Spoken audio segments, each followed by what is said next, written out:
This was our first stop on our way to Indonesia, and we only had 48 hours to experience as much of Singapore as we could. The best Shake Shack shake I've ever had. We came for the food,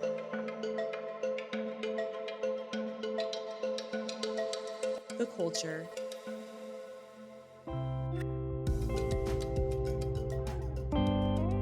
and to see how nature blends so beautifully with the city's futuristic skyline. But this is just the beginning. The start of a 2-week journey through Southeast Asia, exploring the hidden beauty of Indonesia, from Maimunah to a remote island that you've probably never heard of. But first, 48 hours in Singapore.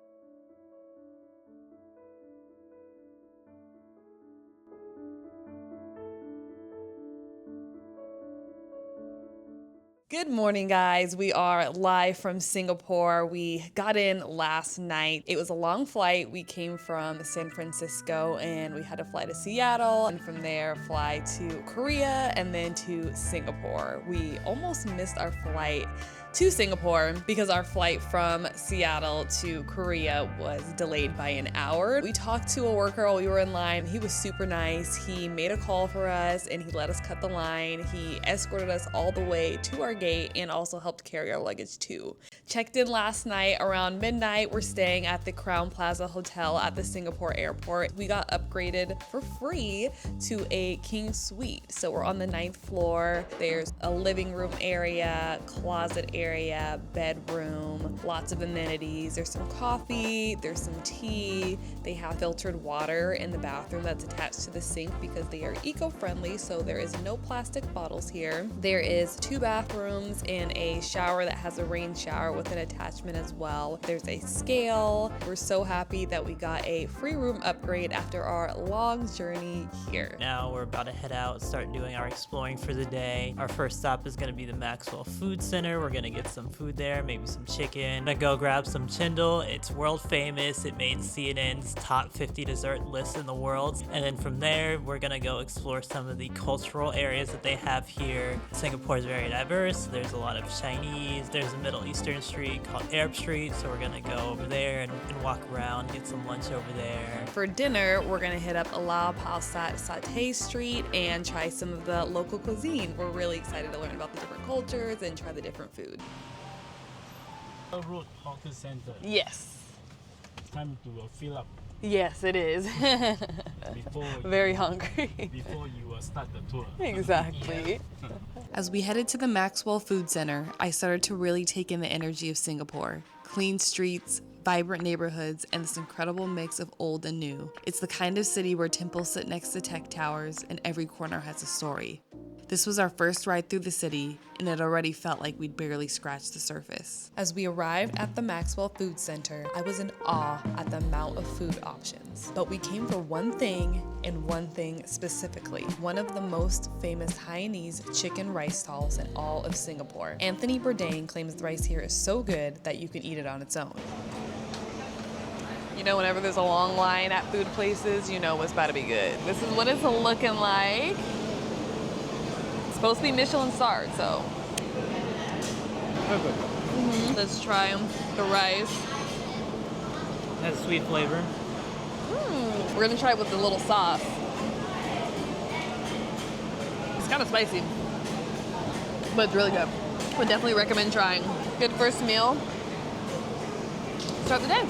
After an iconic meal at Tian Hainanese chicken rice, we left the Maxwell Food Center and made our way into one of the most culturally rich neighborhoods in Singapore, Chinatown. From above, you can really see how unique this area is. Low-rise heritage buildings nestled right in the middle of the city's ultra-modern skyline. It's a visual reminder of how Singapore embraces both the old and the new. Chinatown has deep roots. When the British established colonial Singapore in 1819, Chinese immigrants were one of the largest groups to settle here. Over time, they brought with them traditional medicine, architecture, street markets, and spiritual practices, shaping a big part of Singapore's identity today. We started on Pagoda Street, named after the nearby Sri Mariamman Hindu temple. Despite the name, this area is traditionally Chinese. Once filled with rickshaws, opium dens, and tailors, now it's known for souvenir shops, lanterns, and preserved colonial storefronts. Though many Chinese Singaporeans have since moved to other areas, this district preserves the legacy through restored shop houses, temples, and family-run businesses. At the end of our walk, we reached the Buddha Tooth Relic Temple, a striking red and gold building inspired by Tang Dynasty architecture. Built in 2007, it houses what is believed to be a tooth relic of the historical Buddha. Inside, you'll find sacred relics, a rooftop prayer wheel, and thousands of Buddha statues lining the walls. Whether you're spiritual or not, the temple is peaceful, beautiful, and humbling.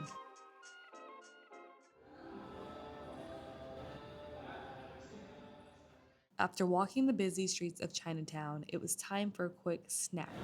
Very excited to try this. All of the ingredients are homemade. That's good. One thing I didn't expect was just how easy it is to navigate the city. The MRT is clean, fast, and connects you to almost every major spot in Singapore. In just a few stops, we went from bustling Chinatown to the laid-back, colorful streets of Kampong Glam and Haji Lane. This area is deeply rooted in Malay and Muslim heritage.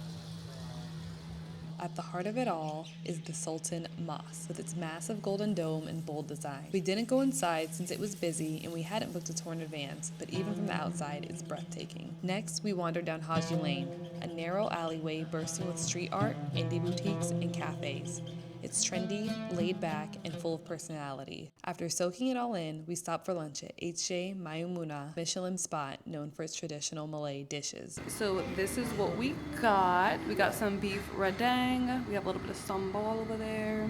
Some gravy on the rice, and this fried chicken, and then this is like a coconut milk and green dish. All this was just $11.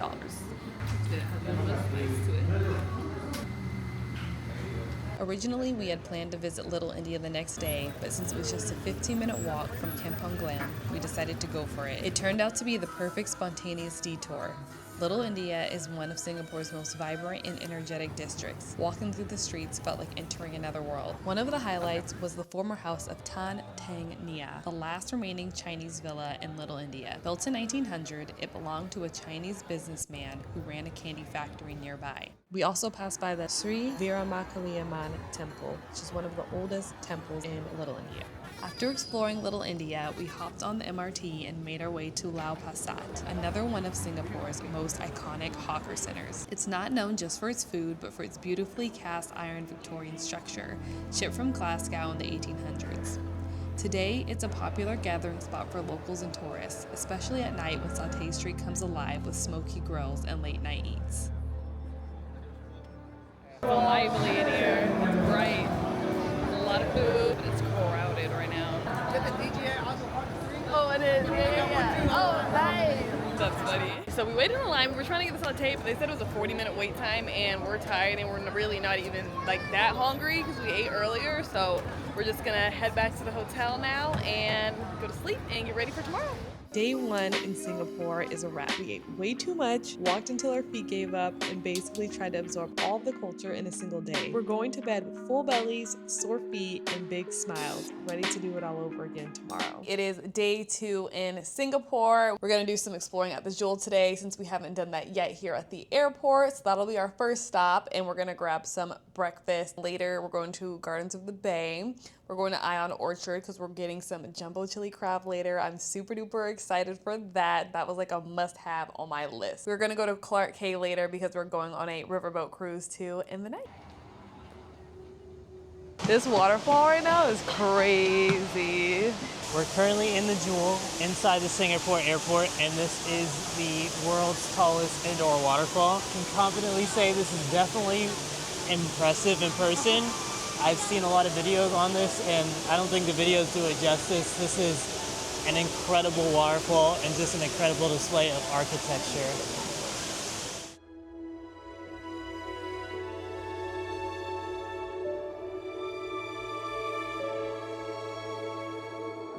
I'm still very confused on how they did this. It's like you're cascading down to another portal and another dimension. This is the best airport ever. After soaking in the indoor waterfall vibes, we stopped for lunch at Shake Shack. This one had something that we've never tried before, the exclusive pandan shake. This is what our food's looking like. This is our pandan shake that we got. It looks really good. Some fries, and then he just got a lemonade. I think I want to try the shake first, just because it looks so yummy. I am obsessed with pandan shake. Verdict, 10 out of 10. Pandan's just so good. This is a Singapore exclusive. You can only get this in Singapore. Really good. It's the best Shake Shack shake I've ever had. Would fly back through this airport just for this. Next up, we made our way to Gardens by the Bay, Singapore's futuristic forest right in the heart of the city. This is probably the most famous and iconic thing in Singapore. Up close, the Supertrees were ginormous, and they were even cooler in person than what I've seen on TV.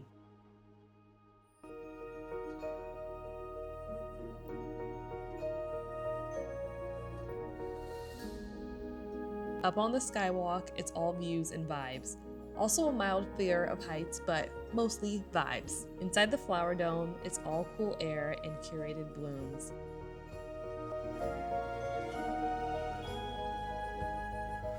The real star of this place is the Cloud Forest. You're met with this massive indoor waterfall and a suspended walkway that feels like you're walking through a dream. Peaceful, dramatic, and slightly humid, just the way I like it.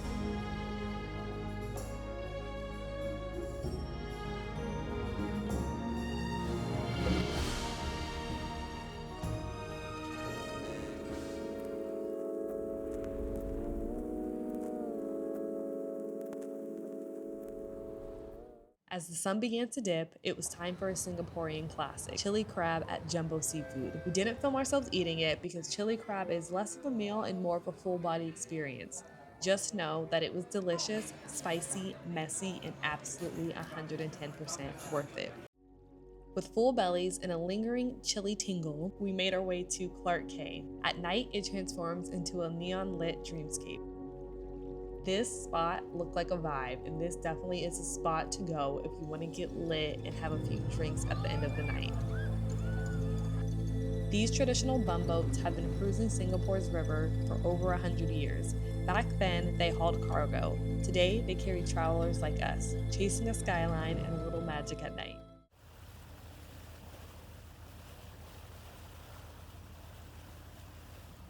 As the city starts to glow and the boat drifts into position, the finale begins. Lasers pierce the sky, water jets dance in sync with music, and the skyline puts on a show like it knows we're watching.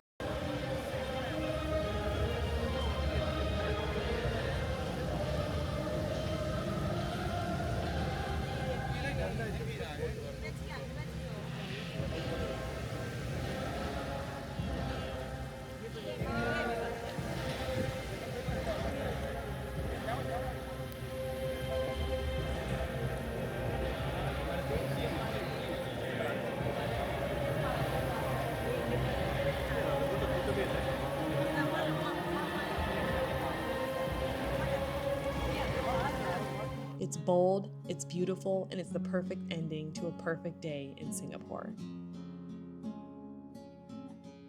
Our time in Singapore was short but full. From local eats to garden skylines to river views like this, it was the perfect start. But the real journey's just beginning. Next up, rice fields, jungle mornings, and quiet days in Sedam in Bali. See you in the next vlog.